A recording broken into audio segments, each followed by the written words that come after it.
Allez, bonjour. Cette vidéo risque de choquer les âmes les plus sensibles. Aujourd'hui, je vais vous montrer quelque chose d'un peu plus délicat. On va nettoyer une cervelle. Alors, petit cours d'anatomie. La cervelle est composée bien entendu des deux hémisphères, droit-gauche. Et on peut voir ici le cervelet, une partie du rachis, ce qu'on pourrait interpréter chez nous par la naissance du bulbe rachidien. On enlève cette partie, on la cuira, hein, mais voilà. On sépare simplement au départ ces deux hémisphères, droit, gauche, on s'en fout. On voit que la cervelle s'est composée de tous ces petits méandres, ce qu'on appelle les circonvolutions.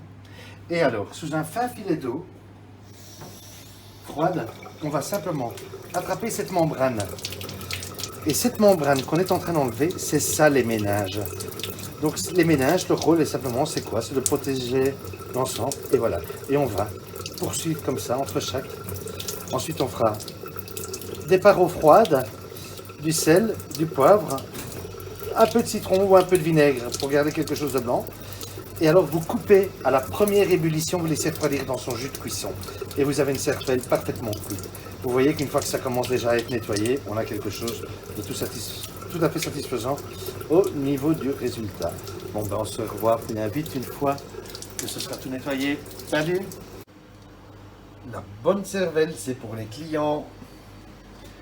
Et les cervelets, les bulbes rachidiens, c'est pour les chats. Et bien voilà, donc là, elles ont été bien rincées. Je mets le citron, du gros sel marin, des grains de poivre. Je mouille à hauteur plus 2 cm à peu près, des pares eau froide. On monte à ébullition. À l'ébullition, on coupe et on laisse refroidir les cervelles dans leur bouillon de cuisson. Là, vous allez avoir quelque chose de nickel, nickel, vraiment. Le résultat, on le voit demain.